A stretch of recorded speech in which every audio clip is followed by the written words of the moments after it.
start things off with a quick recap of episode 0, little action scene early on, and then we have Kyoya, the Gunpla champion, and Rommel, the guy with no pants on, having this conversation in a bar. Now this is actually an effective bit of contrast, because in the last episode, our heroes were having a conversation in a family restaurant, they're kids after all, and then here we have the adult veteran players in this much more mature setting. The purpose of this conversation is for Kyoya and Rommel to talk about the mass divers. They've been causing all sorts of shenanigans, and Rommel tells Kyoya that he's there if Kyoya needs him, but for now, Kyoya's got a plan.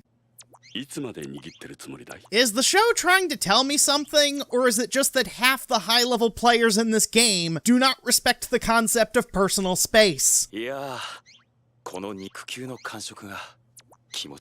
make it more obvious, the next scene after the opening is literally the obvious ship of obvious shipping, just going through the water being very obvious. I don't know if that was intentional, but I like to think it was. I like to think that was a little nod to the audience saying, yeah, we know people are gonna ship these characters. Oh well, you're not here for the shipping report. You're here for Gunpla Battle Nexus. Yes, it turns out Momo wants to play GBN now, which is a somewhat predictable plot development, especially if you watch the opening, where, yeah, she's the third person. But this is important to show that Gundam is a franchise that's welcoming to newcomers, considering it's almost 40 years old and has a lot of information. But this isn't the complete history of the Gundam franchise, and Momo seems like she's ready to go, so let's all dive on in to bad game design. I get this whole thing with Momo being stuck as a Haro is intended for comedic purposes, and I have no idea how GBN is monetized, but this looks like a really bad way of monetizing your game. Momo's even sad that she's stuck as the little robot instead of, you know, a human avatar. Thankfully, Maggie shows up and gives Momo some cat ears, and we get a little bit of cuteness overload. This seems to cheer up Momo, which means that we now have 5 people, if you count Nanami, working against this guest mode mechanic to make sure that Momo likes GBN. Our heroes decide to go on a serial battle mission. This way they'll get to fight different enemies, gain experience, test out the new weapons, and hey, who's this guy?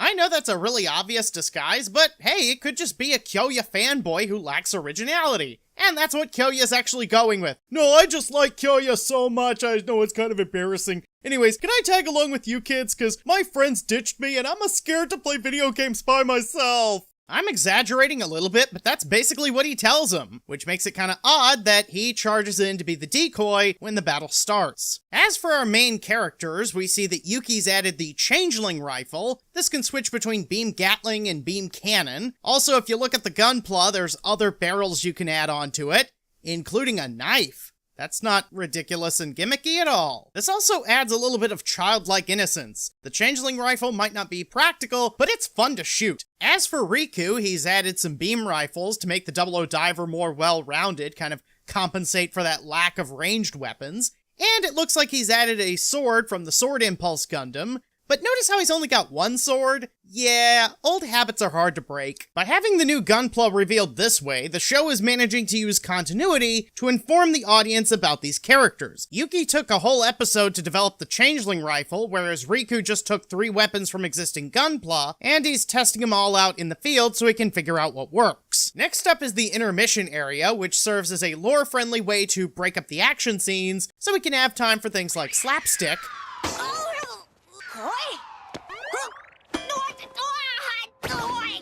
and Riku can do some character development.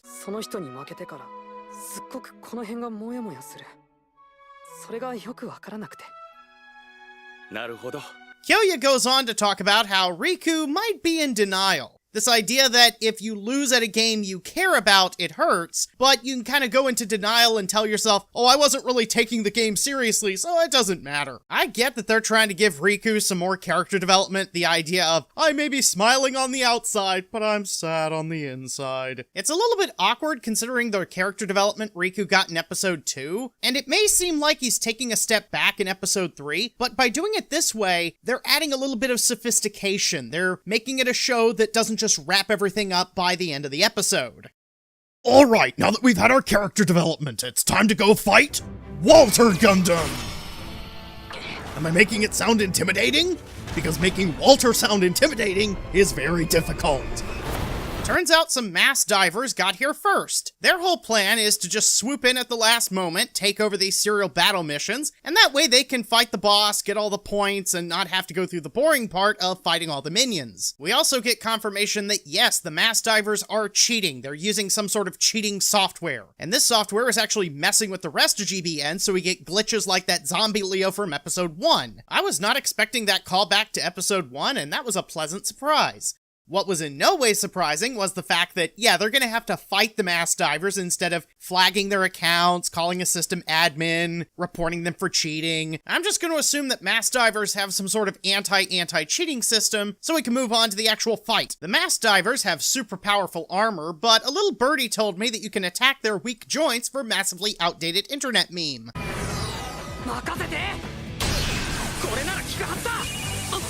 Apparently that little birdie was Laserbeak.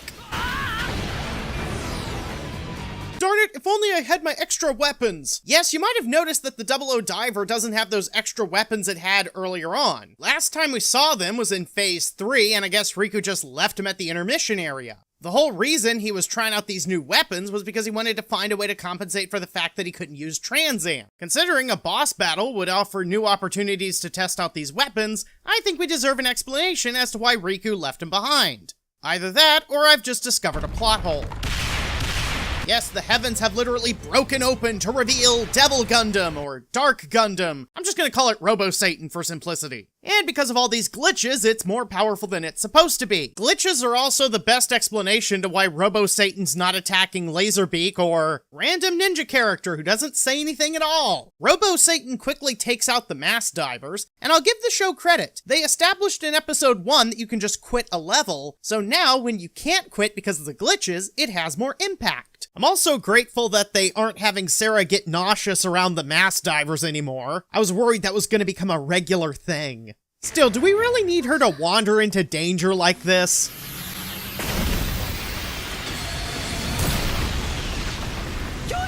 In Riku's defense, he didn't know that Momo and Sarah were in danger. As for Kyoya, his Gunpla is so powerful that that blast only destroys its disguise. And now I'm wondering if he set up the mask to break when the disguise breaks. To put this in perspective, in Gundam Age, the Age 2 gets rebuilt as the Age 2 Darkhound, which is what Kyoya looked like he was piloting. So I guess Kyoya's going with a theme. He really likes Gundam Age. After making sure everybody's alright, Kyoya's off to fight Robo-Satan. But first, the epic hero speech.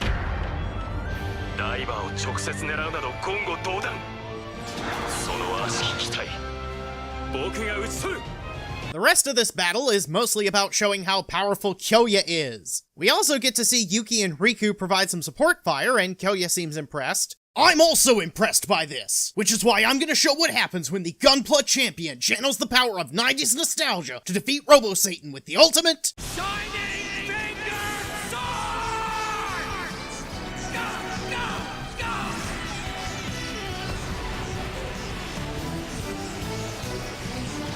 Pretty obvious Kyoya's attack was inspired by Shining Finger Sword.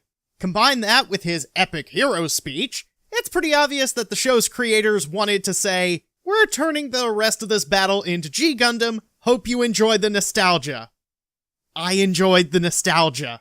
After this, it's back to the GBN hub world where Kyoya reveals himself and apologizes for the deception. Yuki and Riku aren't really bothered by this because they got to meet one of their heroes. The best part is that Kyoya asks them to help out with these mass divers, so they're gonna get to work with Kyoya some more. And then they all friend each other on Gunpla Plus. Yes, I'm gonna keep calling it that. There's a little thing in anime called the 3-episode rule. And based on that criteria, by episode 3, the show has established its core elements, with room to expand in future episodes. Episode 3 even ends with this camera pan to an obvious villain for later episodes. This is the Hypervisor signing off.